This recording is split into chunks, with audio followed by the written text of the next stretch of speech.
You are in a five-star restaurant in Manhattan. Crystals shine under soft light. Two tables, two seemingly identical men of power. One discreetly adjusts the napkin on his lap with a fluid, almost imperceptible movement. The other leaves the napkin on the table, picking it up only when necessary. Small detail. To the casual observer, yes. To those who know the codes of high society, this single gesture reveals everything. One naturally belongs in this environment. The other is merely visiting. The difference between an ordinary man and a truly elegant man has never been about the price of the watch on his wrist or the brand of suit he wears. The true distinction lies in the micro-gestures, the silent codes, the non-verbal language that few master. It is how he positions his utensils between bites, how he responds to the offer of a second drink, the subtlety with which he knows how to end a conversation at the exact right moment. Authentic elegance is an encrypted language, a series of almost invisible behaviors that, when mastered, not only open exclusive doors, but ensure that you are remembered, respected, and sought after in circles that truly matter. While other men seek attention with ostentatious gestures and flashy accessories, the truly refined man communicates his value through signals that only other men of class immediately recognize. Today, I will reveal the 10 secret codes of superior masculine etiquette, those that divide men who merely appear sophisticated from those who genuinely are. First, the position of the napkin during the meal. The fabric code that speaks volumes. A genuinely refined man understands that the napkin is not merely a utility. It is an instrument of sophisticated communication. He unfolds it partially, never completely, and places it on his lap within 5 seconds after sitting. This timing is critical. Too fast suggests anxiety. Too late demonstrates inattention. When he needs to temporarily leave the table, he folds the napkin discreetly into an irregular rectangle, never perfectly symmetrical, that would denote obsession, and positions it to the left of his plate, never to the right, which is reserved for beverages. Under no circumstances does he place it on the chair, a habit of lower category establishments that screams inexperience to those in the know. At a recent dinner at 11 Madison Park in New York, I observed a revealing contrast. The CEO of a Fortune 500 company, with his 3 Michelin stars of social experience, executed this movement with surgical precision. Meanwhile, a newly rich tech entrepreneur, clearly at his first foray into elite circles, hesitated for 12 long seconds before crumpling his 100-year-old French linen napkin on the chair as he stood up. The maitre d' discreetly replaced it, but the damage to his reputation was done. 3 executives at the table exchanged almost imperceptible glances. At that moment, a $50 million deal silently began to crumble. To the ordinary man, the napkin is just a functional piece of fabric. To the truly elegant man, it is a strategic asset in his arsenal of non-verbal communication. The same napkin that cleans his lips also conveys his position in the invisible social hierarchy that governs all sophisticated environments. And observe this crucial code. When the host places his napkin on the table at the end of the meal, it is not a casual or random gesture. It is the universal signal established since the halls of Versailles in the 18th century that dinner has officially come to its end. The elegant man recognizes this temporal marker instantly and begins to orchestrate his graceful exit, while the common man continues talking, unaware that he is violating one of the oldest social protocols in Western civilization. Second, the offer of a second coffee or drink, the discreet invitation to depart. Think about the last time you were at someone's home and the conversation extended for hours. 4, perhaps 5 hours have passed. Empty wine bottles accumulate. The natural energy of the gathering begins to diminish, and then it emerges. Would you like a coffee? Or, Would you accept one last drink? This is not an innocent question, but a millennial code of social conclusion that dates back to the Venetian salons of the 15th century. A truly sophisticated man instantly detects the calibration in the host's voice, that subtle change in tone that transforms an apparently generous offer into a delicately disguised social clock. He understands that this second drink, especially when offered after a long period of socializing, is rarely about additional hospitality. It is, in fact, an elegant curtain for what would be, in lower circles, a simple, "It is time to go." The refined man responds with equal sophistication. "Actually, I am perfectly satisfied. I need to leave now, but this evening was extraordinary." Note the carefully chosen language. He does not reject the offer, which would be rude, nor does he accept and unduly prolong his presence. He elegantly navigates this social transition and departs at the perfect moment, ensuring that his company is remembered with pleasure rather than relief. In stark contrast, the common man, not understanding the nuances of this social dance, enthusiastically accepts the coffee, pours more whiskey into his glass, and comfortably reinstalls himself for what he imagines to be the second part of the gathering. Meanwhile, the host discreetly checks his watch, slightly adjusts the temperature of the environment to a less comfortable level, and begins stacking empty plates, all increasingly desperate signals that the common man continues to ignore. With impressive obtuseness, recently at a private event in Monaco, I observed a well-known film director, known for his films but not for his social refinement, commit precisely this cardinal error. While his host, a European aristocrat, offered one last cognac, the true connoisseurs in the group understood the cue perfectly. Within 15 minutes, the salon emptied, except for the director, who remained obliviously telling stories to staff, too polite to interrupt him. He was never invited again. The difference between being regularly sought after for exclusive events or slowly removed from elite guest lists often comes down to this single ability, knowing how to recognize and respect the final offer, that seemingly generous gesture that to the initiated is clearly an elegant social clock. Third, the secret language of utensils, the social clock that few know how to read. The utensils on your plate are not mere feeding instruments.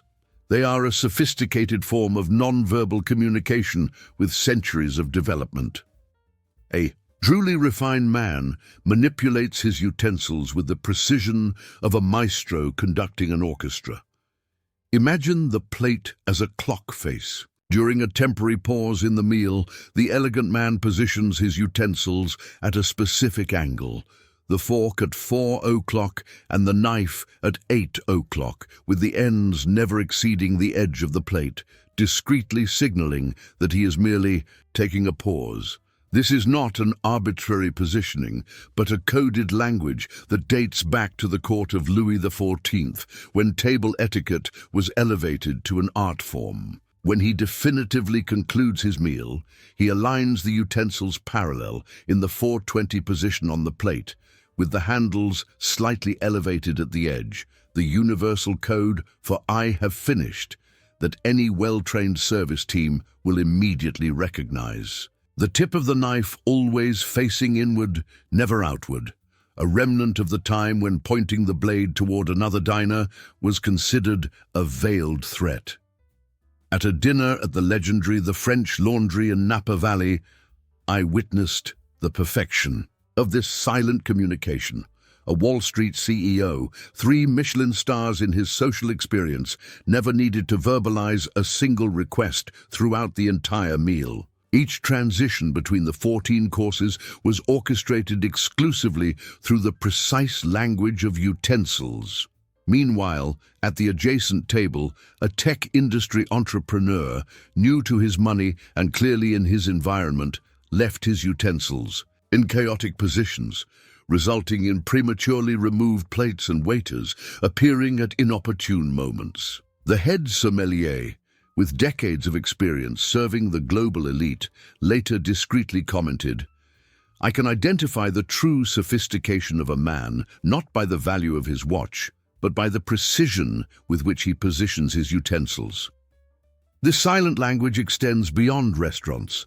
At private dinners, in mansions and embassies, truly elegant men continue to use this code, allowing the service team to work with invisible efficiency. Another mark of a truly sophisticated event. Meanwhile, the common man positions his utensils randomly, creating confusion in service and unnecessary interruptions in conversation. This is not an arbitrary system of dated rules. It is a refined method of communication that has evolved over centuries to facilitate perfect social interactions, and that continues to be one of the most revealing markers of true class. Fourth, the discreet choreography of the bill, the art of paying without performance. Few situations reveal the true caliber of a man more clearly than the moment when the bill is presented. This is the scene where all masks fall, where we see the difference between those who merely wear expensive clothes and those who possess genuine sophistication. The common man transforms this moment into an uncomfortable spectacle of theatrical proportions. Calculators are pulled out. Embarrassing. Discussions about who ordered the extra appetizer and the painful ceremony of, "No, let me pay, no, let us split, I insist." And this social performance, executed with unverbalized expectations that others must protest his generosity, is the epitome of lack of refinement. The truly elegant man completely eliminates this theater. If he invited, he pays without announcement, without hesitation, without expectation of elaborate thanks. The process is executed with the discretion of an intelligence operation, an exchange of glances with the server when others are engaged in conversation, a black credit card silently slipped into the leather folder, and the transaction is completed even before others realize that the moment of the bill has arrived. At a recent dinner at the exclusive Per Se restaurant, I observed a distinguished finance executive, educated at Eton and refined in decades of international elite circles, execute this maneuver with such elegance that the other 6 guests at the table only realized the bill had been settled when they were preparing to contribute. There was no mention of the amount, no insinuation about generosity, no expectation of exaggerated gratitude, just a discreet, "It is taken care of," when the question naturally arose. In contrast, at the adjacent table, a group of young professionals transformed the payment into an elaborate and embarrassing 15-minute ritual with discussions about percentages, divisions of shared items, and calculations on smartphones, all while the waiters uncomfortably waited. Richard Branson, despite his casual public image, is notoriously meticulous in this aspect of etiquette. In a rare interview about social behavior, he observed, "True elegance is in the absence of drama. When the bill arrives, resolving it without fanfare is one of the greatest services you can do for your guests." The ability to eliminate social discomfort without drawing attention to the fact is one of the most distinctive marks of authentic class. A critical detail, the offer to split the bill when there is no real intention to do so, the famous fake reach for the wallet, is a social test that the elegant man perfectly understands. He instantly recognizes the difference between a genuine proposal and a mere formality. When it is his turn to accept the generosity of another, he does so with graciousness and without excessive protests, knowing that repeatedly refusing a sincere offer is as rude as not making the offer when one should. Fifth, the supreme gesture of the hand over the glass, the silent refusal that demonstrates class. In truly refined environments, the most powerful communication often occurs without a single word being uttered. One of the most revealing examples of this principle happens when the sommelier or waiter approaches to serve more wine. The man of genuine elegance, when he desires no more drink, executes a gesture of millimetric precision that communicates volumes without breaking the flow of conversation. He simply positions the fingertips over the top of the glass. Not the full palm, which would be excessively dramatic, just the fingers, in an almost imperceptible touch that lasts no more than 2 seconds. This minimal movement is the result of centuries of social refinement. Originated in the French courts of the 18th century, this gesture was initially a protective measure against poisoning, but evolved to become one of the most subtle and revealing markers of authentic sophistication. The common man, unaware of this silent language, transforms the simple refusal of more wine into a complete theatrical production. Arms waving like a traffic guard at rush hour, abrupt interruptions in important conversations to say, "No, thank you, I have had enough," or worse, swirling the glass to indicate there is still drink left, a gesture considered particularly inelegant in sophisticated circles. At an exclusive charity dinner in Vienna, I observed how a veteran diplomat exclusively used this non-verbal code throughout the evening, never once interrupting his conversation with a European princess to manage his beverage consumption.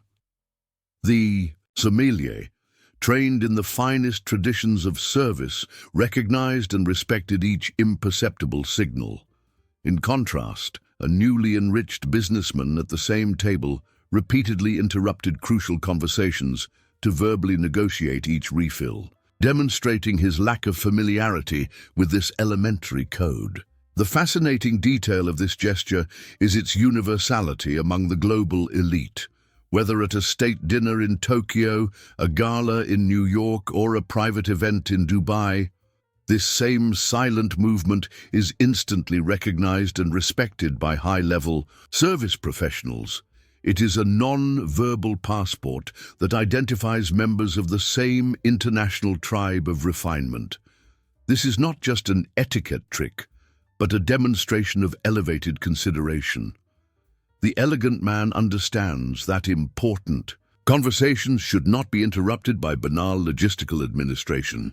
His mastery of this micro-gesture allows him to maintain his complete presence in the social interaction, while discreetly managing the practical aspects of the event.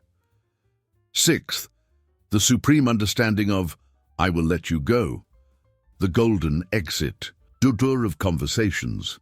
In our hyper-connected world, where virtual interactions are as frequent as in-person ones, a particularly revealing social code emerges. The seemingly innocent phrase, "I will let you go now," during a phone conversation or video conference. For the truly sophisticated man, this phrase triggers instant recognition. He understands that this is not a literal statement about temporal freedom. It is an elegantly disguised code signaling this conversation has reached its natural conclusion point. It is the conversational equivalent of the host rising after dinner. The refined man responds to this signal with the grace of an experienced dancer executing a rehearsed step. It was truly productive to talk. I look forward to our next contact. Note the precise structure, an acknowledgement of the value of the exchange, followed by a positive statement about future interactions, all delivered in less than 5 seconds. This response demonstrates not only understanding of the social cue, but respect for the interlocutor's time, one of the most significant demonstrations of consideration in contemporary society.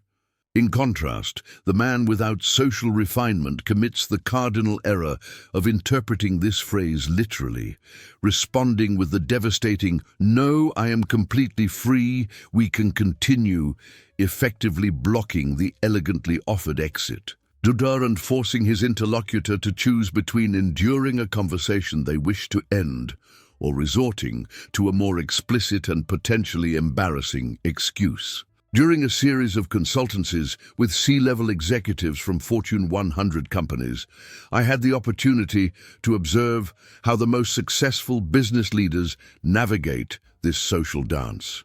A pattern clearly emerged. Those who occupied the highest positions consistently demonstrated an almost telepathic ability to recognize and respect this conversational code. A particularly notable CEO of a multinational technology company, known for his legendary efficiency in meetings, shared, "Understanding when a conversation has reached its maximum potential is a skill as crucial as any financial analysis I make.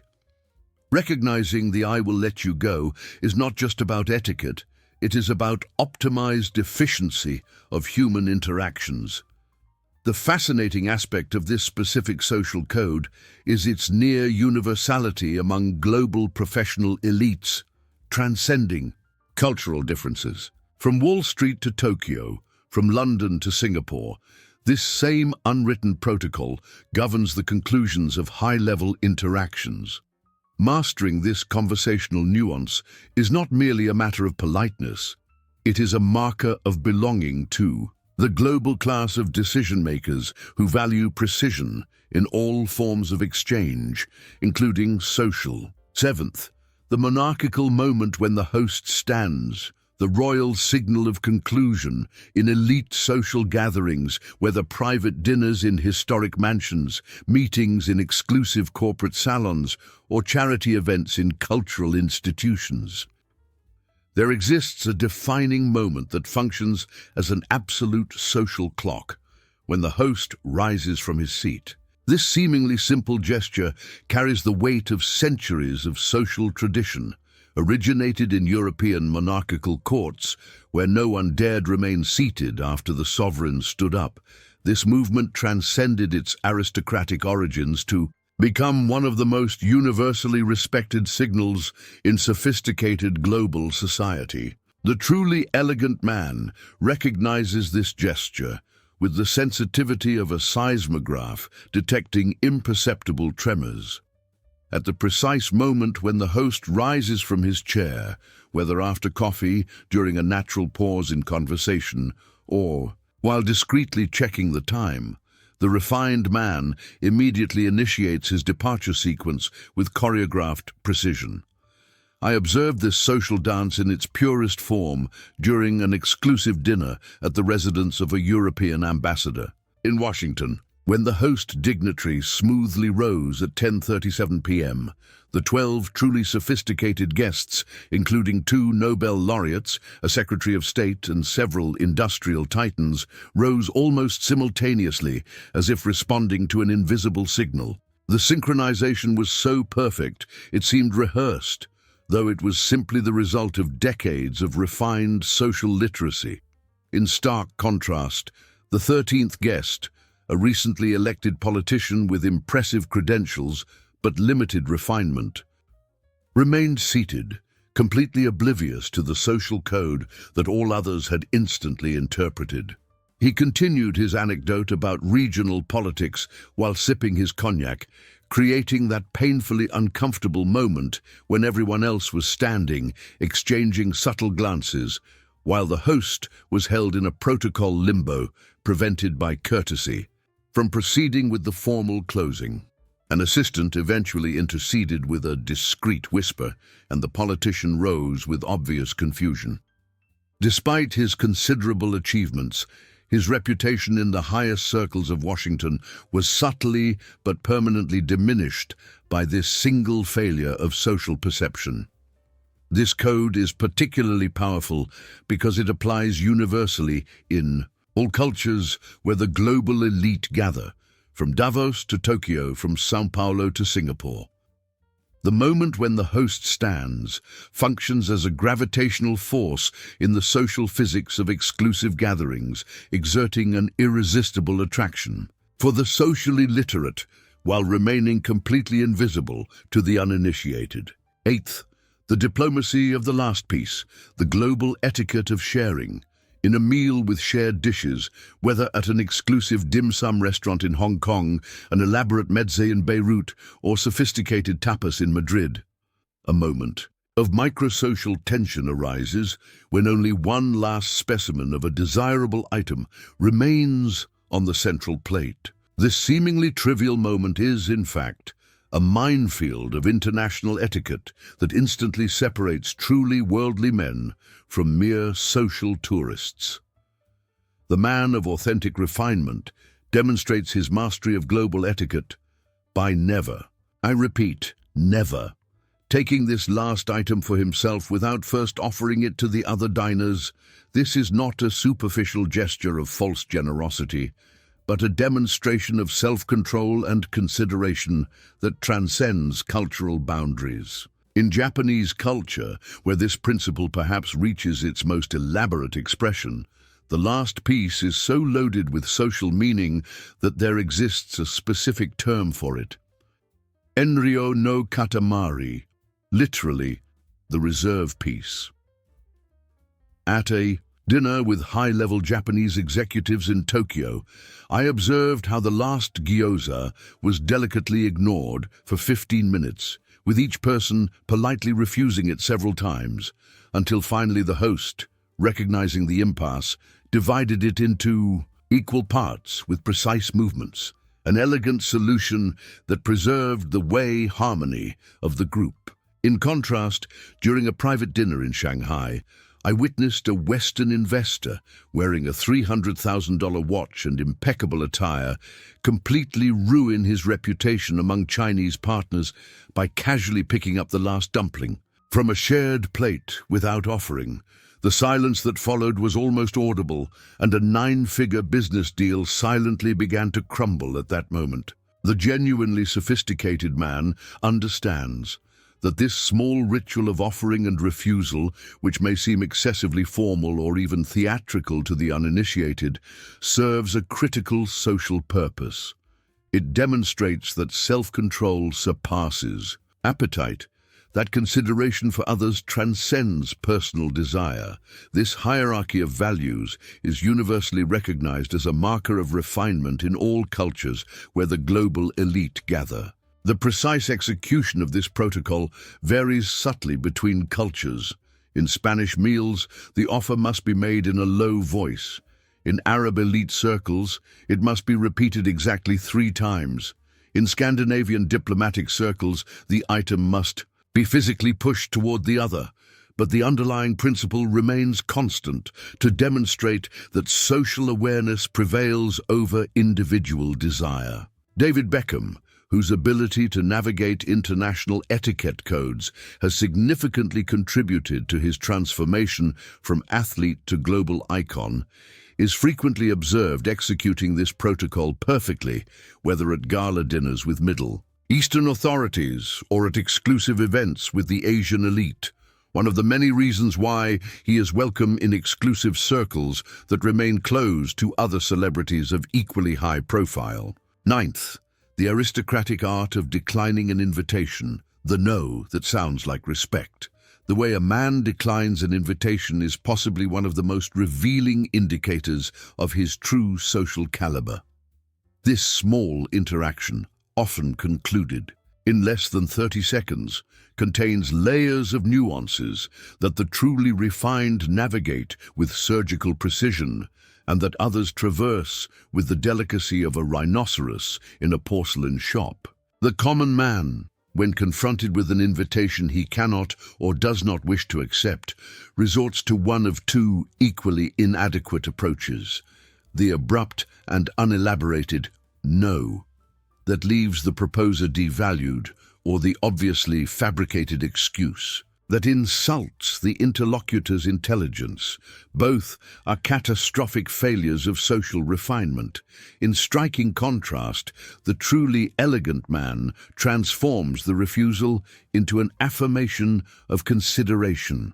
He expresses genuine disappointment, not exaggerated to the point of theatricality, acknowledges the value of the invitation, explains his unavailability without excessive or unnecessary details, and, the critical element, offers a concrete, Alternative.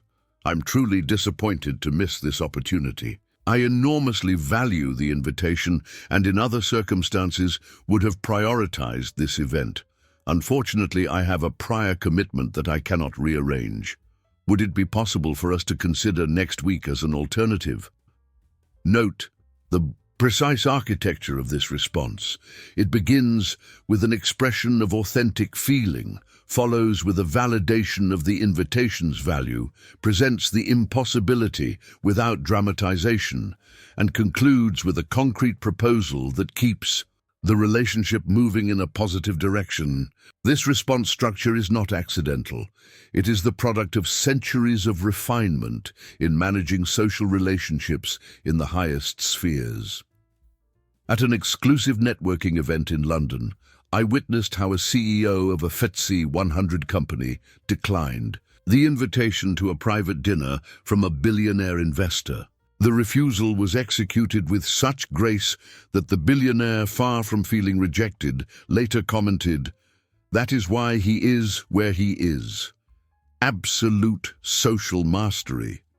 The common man, when receiving an elegant refusal, rarely recognizes the level of social skill demonstrated. The sophisticated man, however, notices each carefully calibrated element and recognizes the profound respect embedded in a well-executed refusal. This etiquette code transcends the boundaries of personal interaction and extends to the professional domain. The ability to refuse with grace, whether a project, a partnership, or a position, often has more impact on long-term perception than many acceptances. As an experienced ambassador once observed, in international diplomacy, as in life, it is not the yes that reveals character, but the no elegantly delivered. 10th, the chronometric science of arriving and departing, the invisible mathematics of social presence. Absolute control over the timing of one's social presence is possibly the definitive mark of a genuinely sophisticated man. This aspect of elevated etiquette is not limited to simple punctuality, a concept that even the common man can understand, but extends to an almost scientific understanding of the temporal mathematics that govern significant social encounters. The truly elegant man masters two critical equations: the precise moment of arrival and the strategic moment of departure. Both are calculated with a precision that borders on the supernatural for those who do not understand the formula. For informal social events, the refined man arrives between 7 and 12 minutes after the indicated time, never before, which would put the host in an uncomfortable position in case they are still in final preparations, and never significantly later, which would be a demonstration of disrespect for the time of others. For formal dinners or professional events, the window reduces to 3 to 5 minutes early, enough time to demonstrate consideration without appearing anxious. True mastery, however, reveals itself in the calibration of the moment of departure. The elegant man has developed an almost supernatural instinct to identify the exact moment when his presence has reached its maximum value, that precise point where his contribution to the event has been optimized and before any diminution can occur. He departs when his absence will be felt, not when his presence begins to be tolerated. At a private reception in Monaco, I observed how a legendary European CEO, known as much for his social refinement as for his business vision, executed this maneuver with millimetric precision. After exactly 72 minutes, at the height of his popularity at the event, when several groups were still competing for his attention, he initiated his departure sequence. The timing was so perfect that his absence was noticed only 15 minutes later, provoking comments of, "He has already left? What a pity, I wanted to speak more with him." Exactly the reaction that the elegant man seeks to cultivate. In dramatic contrast, A newly enriched businessman at the same event demonstrated the classic rookie error. He remained until the bitter end, when the waiters were already beginning to clean up and the hosts were casting desperate glances at the clock. His excessively prolonged presence ensured that he would be remembered not as a welcome addition, but as an obstacle to conclusion. Designer and filmmaker Tom Ford, whose aesthetic refinement naturally extends to the social domain, once observed, with surgical precision, "Elegance is not in being remembered for being present, but in being lamented for being absent." This philosophy perfectly encapsulates the approach of the truly sophisticated man to social timing. He calibrates his presence with such precision that his absence is always noticed, never celebrated. The really refined man understands that this aspect of etiquette is not merely cosmetic, but deeply strategic. As a veteran British ambassador once commented, "In the highest circles of society and diplomacy, control over when you enter and exit a room often determines your fate more than what you say while there." These 10 signs of etiquette are not arbitrary formalities or obsolete relics of past eras. They are a sophisticated language, a system of communication refined over centuries that continues to separate truly elegant men from those who only appear to be. Mastering these codes is not about blind conformity to archaic rules, but about demonstrating elevated social intelligence, a form of consideration that transcends cultures and epochs. An elegant man does not incorporate these behaviors merely to impress or to be accepted in exclusive circles.